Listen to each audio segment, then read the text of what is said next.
It's that time of the year again. Drop or Not, Summer 2018. Before we get straight into it with the randomizer, I just want to clarify a couple key exceptions I'm leaving out. Obviously, FLC Alternative won't be out for a good while. Tonegawa, I feel like I should watch Kaiji first, especially since apparently the first episode spoils Kaiji in a pretty major way. So those two are being excluded, just FYI. Alright, let's hit the randomizer and see how things go. Alright, first off, Yume Oukoku to Nemureru 100 nin no Ouji-sama. Well, I haven't heard of this at all, but let's give it a shot. Okay, I'm pretty much lost interest about 8 minutes in. It's not terrible or anything, but there's just a bunch of little things that rub me the wrong way, and it hasn't really done anything to grab me either. Basically the only thing that I particularly like about it is one, that it is a fantasy setting, just because, I don't know. But even then, it's like pulling it like an isekai. Like, I just want straight fantasy. I want something that's like straight fantasy or straight sci-fi.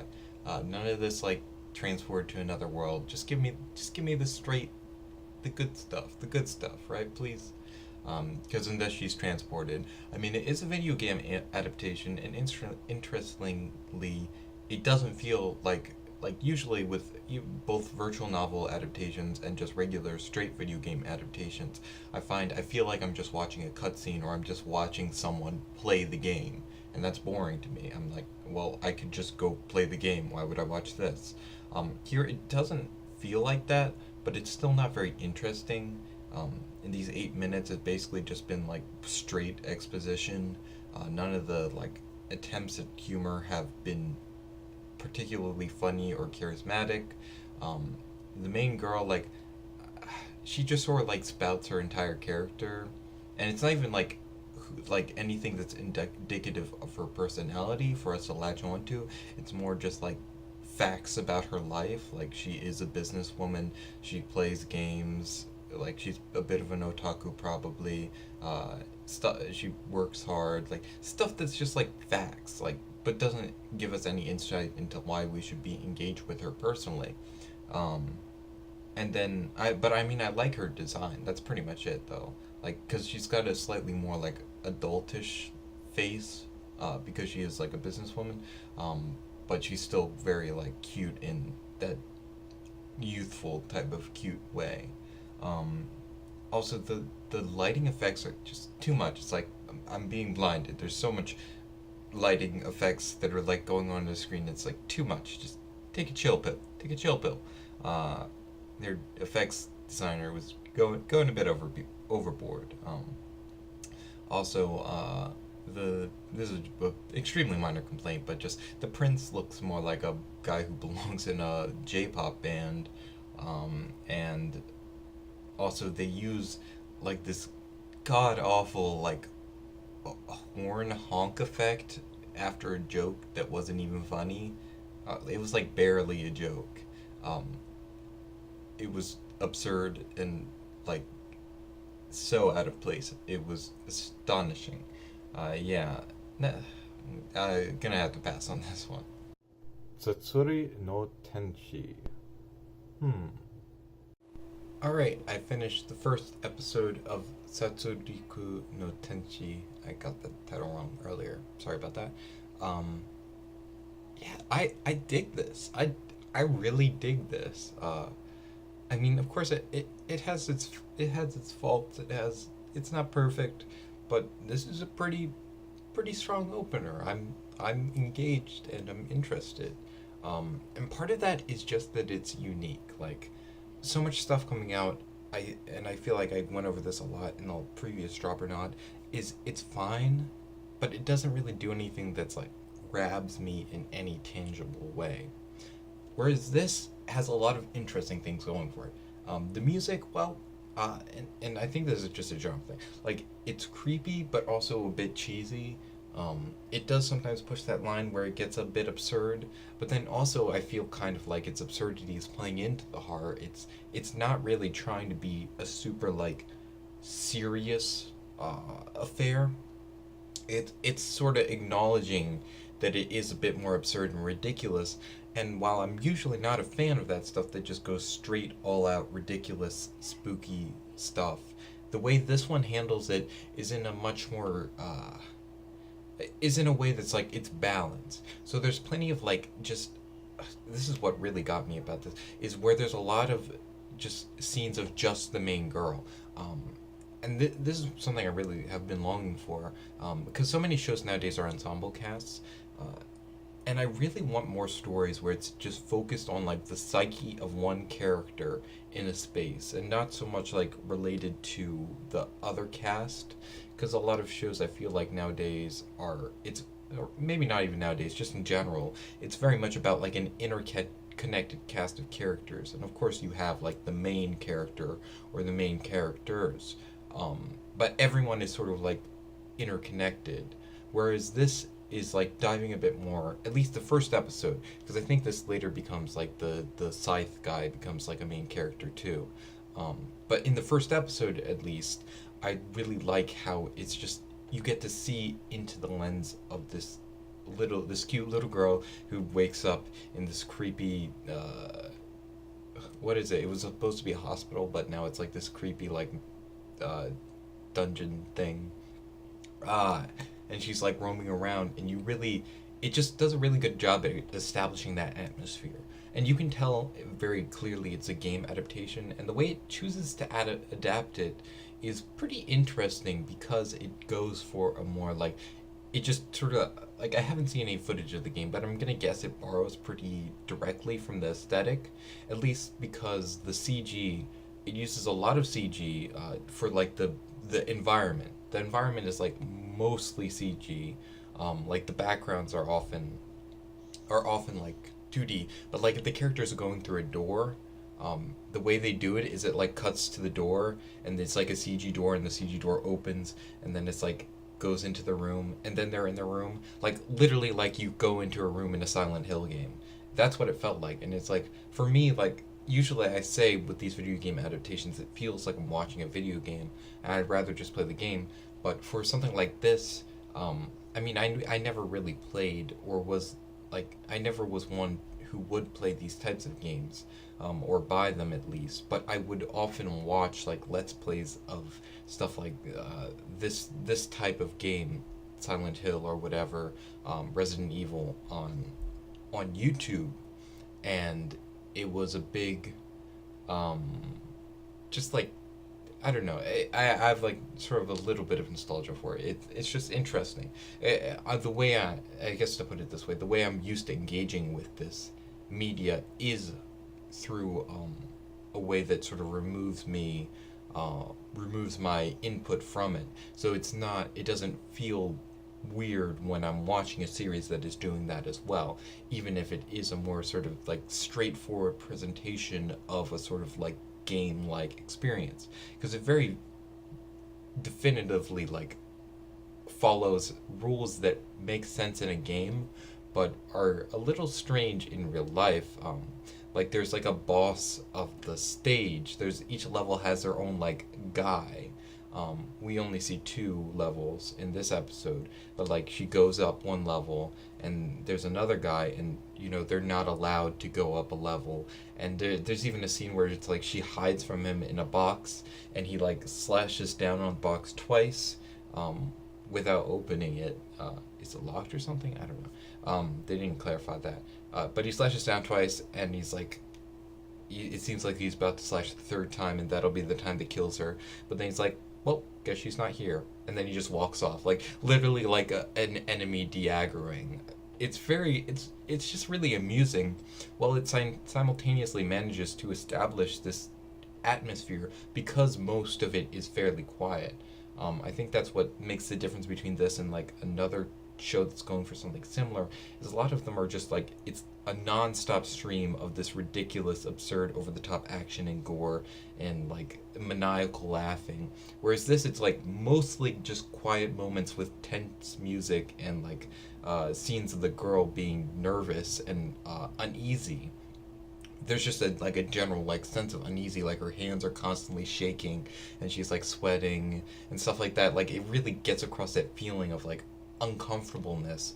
And then when it like really goes for it, then it brings out the more like silly stuff, which I will be frank, doesn't work as well.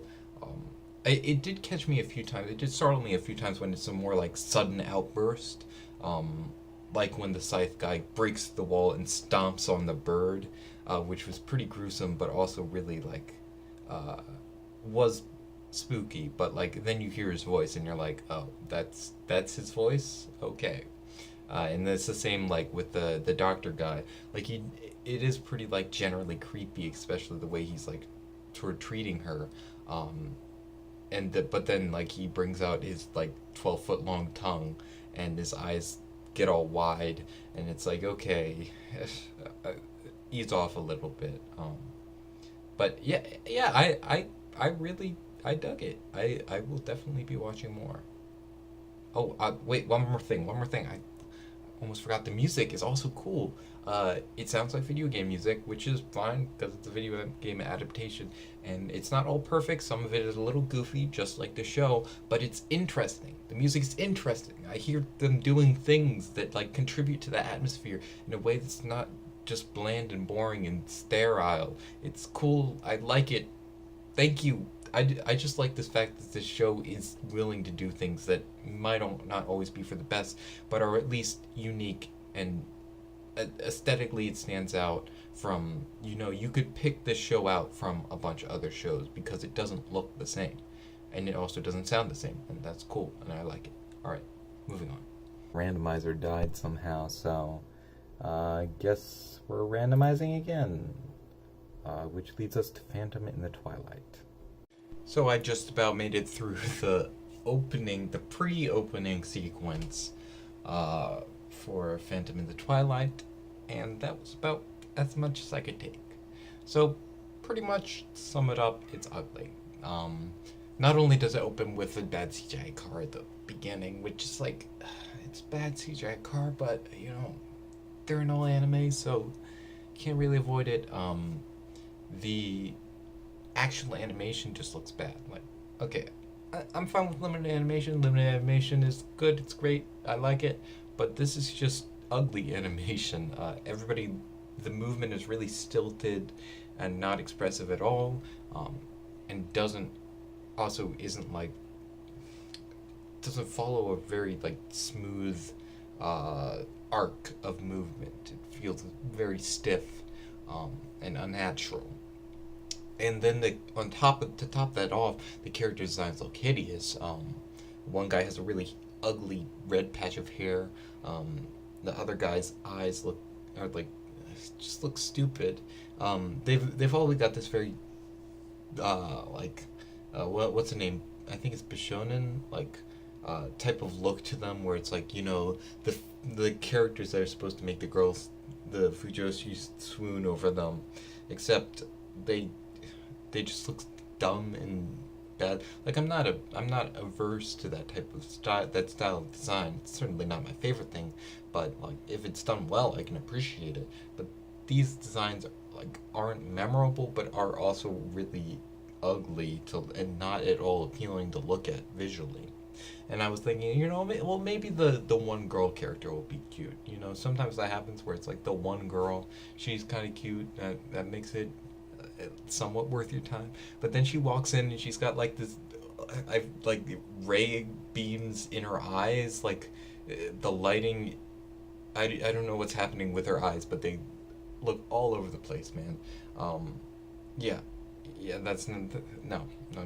And then on top of that, they got that freaking terrible steam effect. Why is it in every anime?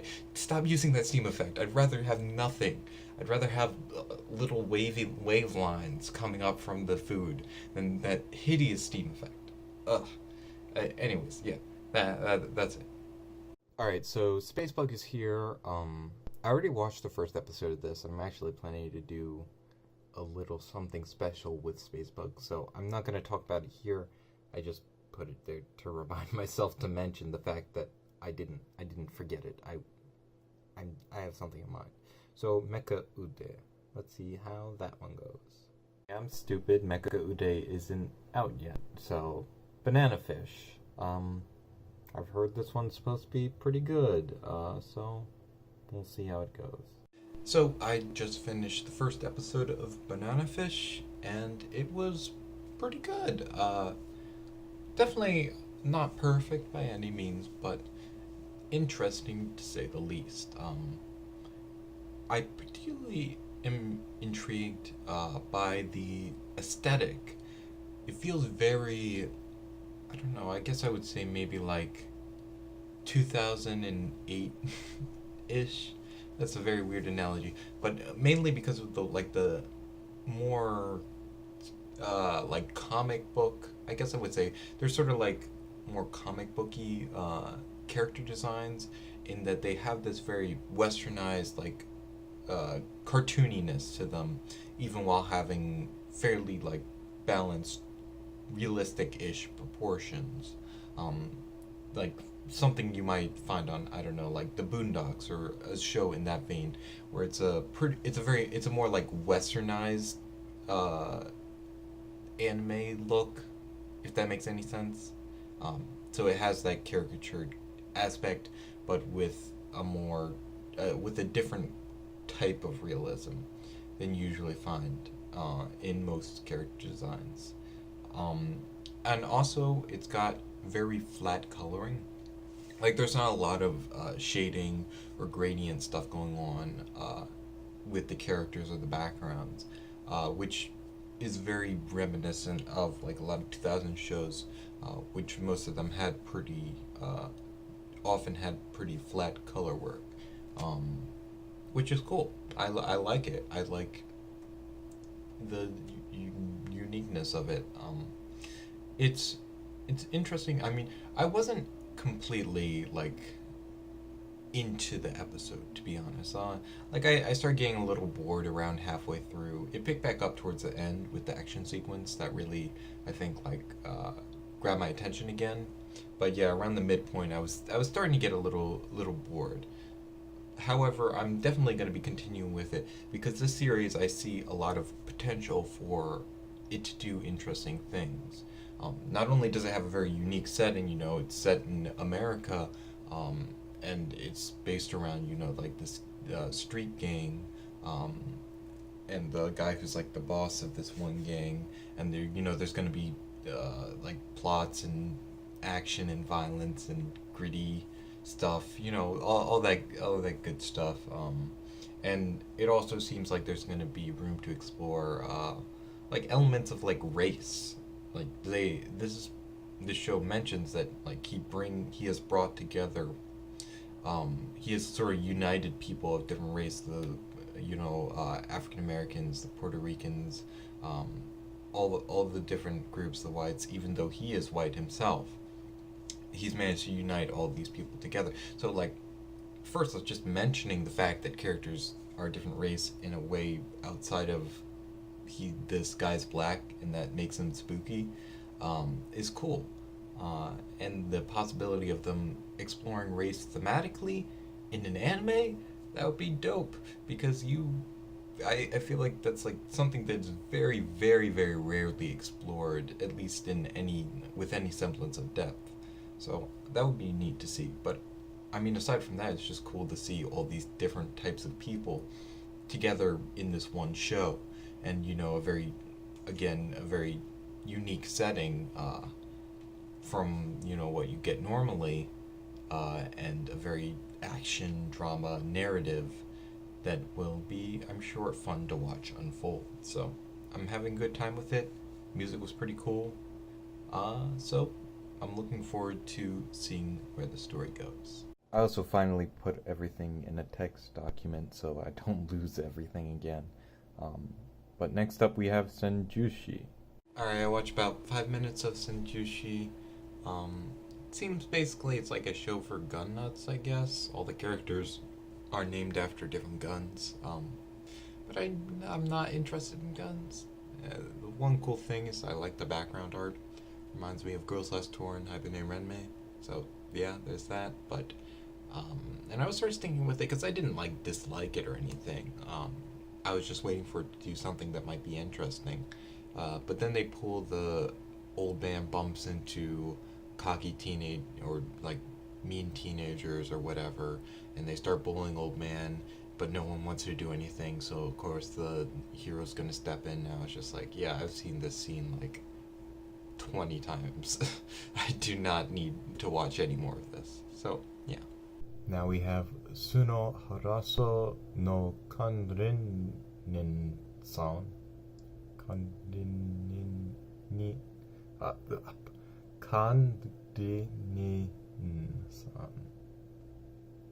Okay, I'm so bad. Let's just watch it. Haven't changed location much, so here's a nice change of place. I just finished the first. I didn't finish the first episode. What I'm talking about. I watched like 8 minutes or something of Sunoharasou. And yeah, it's a fetish show. It's about a Shota boy, and he's with a lot of pretty girls, and that's the whole show. At least based off of what I've seen, that seems to be it.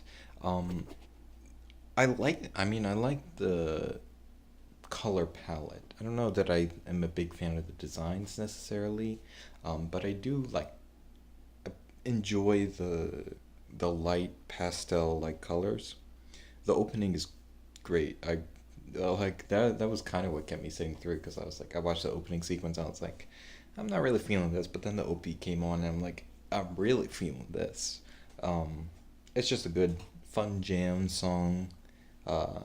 Has pretty much, it's just a lighthearted poppy song, so just kind of unrelated, but whatever. The soundtrack is what really stood out to me the most, because the story itself, it's like clearly just appealing to this demographic of people who are into Shota, and that's like the whole. That seems like that's just what the entire show is gonna be.